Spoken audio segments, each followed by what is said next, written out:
So I found a video, actually, I didn't found it. It was an accident. There's other YouTuber that react to German content that reacted to this Unimog video. And I have no idea what this is. It says in the title, Unimog, the massive Mercedes truck you have never heard of. And he's right, I have never heard of it. Yeah. You too, right? Yeah, no. Yeah, so it's gonna be quite interesting. By the way, we have a Buy Me a Coffee and channel membership. If you want to support our channel with your Buy Me a Coffee, you can suggest something. This one, it's not from a donation. It's just us wanting to react to it. We react to German content every day. So yes, let's get started. Whoa, what is he doing?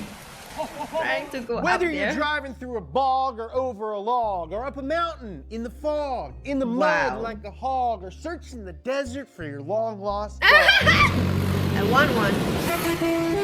Whether you need a place to write your mommy blog, there's one vehicle for you. I'm talking about the Mercedes that makes the G-Wagon look like a wee wagon. This is everything you need to know to get up to speed on the Unimog, which is This guy's American, German right? for a very, very big car. Now, despite a formidable roadblock in its creation, the Unimog has been around for nearly 75 years. It was and still is one of the hardest core trucks around, and the first one was built by a German metals business rather than an auto manufacturer. In 1945, Germany was coming off of back-to-back World War losses. They were looking to rebrand themselves as more of an agricultural type of place and less of a imperial fascist type of place. I wonder why.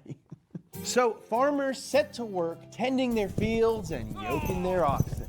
This did not go unnoticed by a Daimler-Benz AG aircraft engineer by the name of Albert Friedrich. Apparently, old Al didn't like using beasts of burden and thought there ought to be a better way. Albert decided to partner up with a couple of his engineering homies, Hans Zabel and Heinrich Rüssler, to develop the ultimate tractor. And during a very it was a tractor at the beginning. Brainstorming session, they came up with the fundamentals of the vehicle. Yeah. That man is really strong. Unlike other tractors, ours should have 4 equally large wheels so we can drive on the roads. Yeah, and the all-wheel drives. Will you pass the sauerkraut? Yes, of course. We should have portal axles for the extra ground clearance. Yeah. Who knew these bratwursts would give us the brat best? Why does this look like Joe Biden on the left? With their design know. concept complete, they were ready to make a prototype. So they took all their designs to a company called Ehrhard and Sons, which was well known for manufacturing tractors. And by tractors, of course I mean, they specialized in making jewelry and door handles and dollhouse furniture. But apparently that's a lot like making badass tractor monster trucks, because by 1946, they had created one of the most capable, badass tractor monster trucks of all time. Hans named it the Universal Motorgerät, and they called it the Unimog for short. The prototype was extraordinarily capable, even with its dinky Mercedes 4-cylinder gas engine. But there was one place it was not allowed to go, and that was to war. Now, Germany was still in the doghouse from all that blitzkrieging they had recently unleashed on Europe, which is why they weren't allowed to build new military vehicles. In fact, Daimler wasn't even allowed to make plain old 4-wheel drive vehicles. They actually had to petition the Allies for permission to make the Unimog. They promised that they would only use it for agricultural purposes. Since Mercedes was in timeout and Ehrhard and Sons didn't have enough production power to manufacture the vehicle, the Unimog turned to tool manufacturer Boehringer. Now, Boehringer hand-built the first model. The Unimog I've heard of Boehringer. It's still around, right?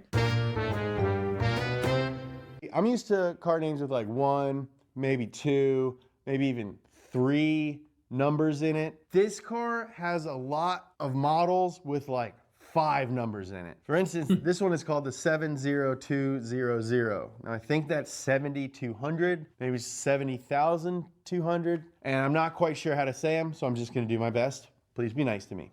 Boehringer built around 600 of these between 1949 and 1951. It was just like the prototype, but relied on a bigger Mercedes diesel engine. Now, Unimogs were utilitarian AF with an open cab and flat body panels to keep things super simple and cheap to make. And looks didn't matter because it was really only built to be useful. They were designed to replace an ox, which is probably why the badge for the first Unimogs was a U-shaped ox head. Despite best efforts to keep Germany from making military vehicles, the Unimog was a military darling from the beginning. Duh. The high demand for the do-it-all vehicle resulted in Daimler-Benz taking over production in 1951. Some people are not going to be Seems like happy. This may have been the plan all along. I want In one. 1955, Daimler created the Big Daddy 404. Some of the other big developments were that it could be had with a steel cab and a straight six gas engine. It was basically a school bus with insane climbing ability, a Look like for the breakover axle, military. and ramp angle. Yeah, because of how you can travel in difficult condition, right? That's 404 crazy. is the most iconic Unimog. It's very The design flexible. was so simple and efficient that Mercedes manufactured them for 25 years. That's almost as long as Nissan's been making the 370Z. And they are the most successful model in the nameplate's history. They were used Look as at the tire, snowplows, emergency it's rubber, they're very farming flexible. tractors, military vehicles, and coolest of all, trains. Train. Oh, Shoot! Shoot!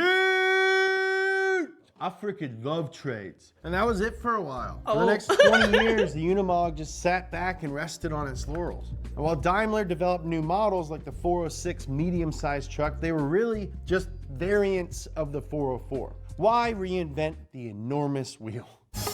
oh, they're gonna make it for normal people then. Is that what's coming?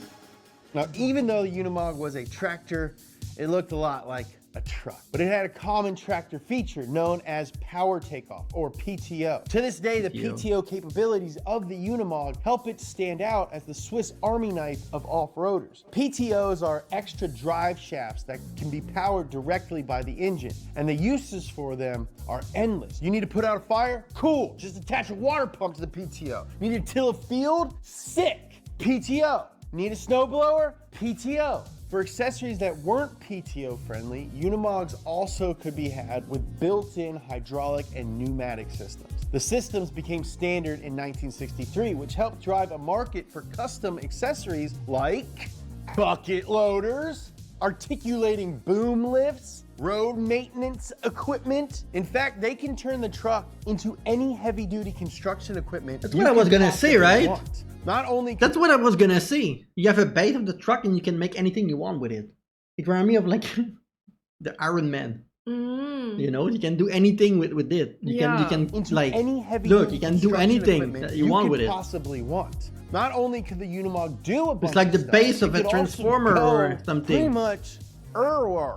The Unimog had incredible ground clearance thanks to portal axles, which are basically gearboxes. Yeah, that allow thing the make it axle to sit so several flexible. inches higher than the center of the wheel hub. It's the equivalent of standing So I don't need on to your worry tippy about toes, anything. but for off-roaders. Like if you see any of those bro-dozers at SEMA, the opposite of a mall crawler. It's a freaking wall crawler. Now this setup gives the wheels plenty of room for vertical This is movement, so the crazy. vehicle can drive over extremely Yeah, but it's like a uneven transformer. terrain, It's including 3-foot-tall rocks. Let's go. Look, it's bending. Which is also the name of Mia Nolan's alt country band, 3-Foot-Tall Rocks. Check us out. Then in 1975, they finally dropped a heavy-duty series with the 4.5-ton U1300L and 5.5-ton U1700L. These were the big boy versions, probably featuring really 5.7-liter inline Yeah, of 6 course. diesel engines, with the 17 offering your choice of turbocharger or supercharger for extra mustard. Well, having a heavy-duty Unimog was important for obvious reasons. Probably the most important thing about this model Wait, why is does that this look Arnold like- friggin' Schwarzenegger owned one. Now, while Oh, Arnie yeah. wanted to escape This the I don't remember his superficial name. realm of The one Hollywood, with the he robot. didn't get to the chopper. Elon Musk? This this one? He got him. Show it. of Hollywood. Arnold Schwarzenegger? Oh, yes. Yeah. He didn't get to But it's him, I think. No, he got himself a 1977 1300L Unimog. And guess what? It made him look small. And then came the mid-90s, which saw the creation of the light model He got 408 one. and my favorite model, the Funmog. The Funmog was a luxury version of the 408 with chrome everything, leather interior, and a sound system. Oddly though, the Funmog deleted the hydraulic system, so it was basically a golf cart, crazy ground clearance. If I had a Funmog, man, I'd just drive right up Why the you red seem carpet on drunk? the Oscars. I'd be like, hey, what's up, Lizzie Just Lohan? joking. You left all your sunglasses at my house. You want them back? He's like, okay, I'll meet you at the Vanity Fair after party.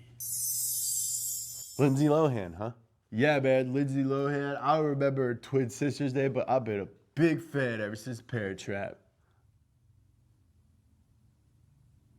And since Mercedes had just made a Lil Mog, it only made sense to offset that with a new, massive 6x6 known as the 2450.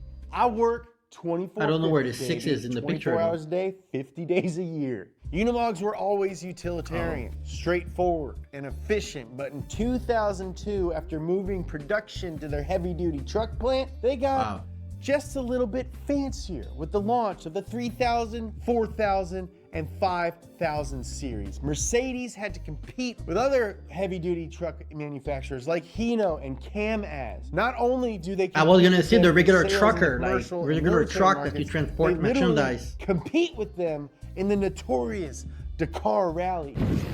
Oh, makes sense. Now, even though they race, it should be noted that the highest trim modern Unimog has a top speed of 56 miles per hour. Well, slow No, speeds not are that just fast. part of the reason you don't see celebrities driving them around much or at all, because they aren't legal in the US. You can get one once they're 25 years old, but do you have any idea how expensive it is to maintain an old 14,000-pound Mercedes in a country that never sold them? But probably the biggest reason you don't see them at movie premieres or swanky restaurants is because they don't belong there. They were designed to be mechanical oxen, and using them for anything else is a pain in the ass. Can you imagine driving this thing up a tight road? They're freaking huge. While the basic principles of the original 1946 Unimog have stayed the same throughout its history, technology has definitely helped make it much more capable. In the process of installing Whoa, emergency radios on the second highest volcano in the world, Wow, in you know, the Chile, volcano. a pair of Unimogs just set the record wow. for reaching the highest altitude a wheeled vehicle has ever gone at Wow. 21,961 feet. That's 6,690. They're gonna make a commercial meters version for at our what friends point? that They have live no anywhere choice. Besides the US. Whether it's self-inflating tires, special rock crawling gearing, or a steering wheel that can be moved from the right to left-hand drive with the push of a lever, Unimogs are still one of the most versatile vehicles ever created to go anywhere and do anything. Thank you guys so much for watching Up to Speed and everything. Yeah, what's more impressive is it's like a transformer. It's like very spongy. It's very flexible. Like the way that it's done because of the thing that he talked about earlier near the tire. On top of the tire, how it's suspended in a way. To me, they're gonna make something for the public one day about that because it gives people a lot of flexibility. Yeah. Especially, I would say, during the winter too. Anyway, it was awesome. Of course, awesome. It's always been my dream having Really? a car like that, like a strong car, so I don't need to think too much. You know, I can go like just push everything in front of me, and I don't scare anyone around me. So I just gonna hit everyone. It's amazing. Really, you want to hit everyone? No, I'm kidding. No, I mean like it's really I fit, know what right? you mean. When you want to go like for adventure thing like that, you can go everywhere. Yes.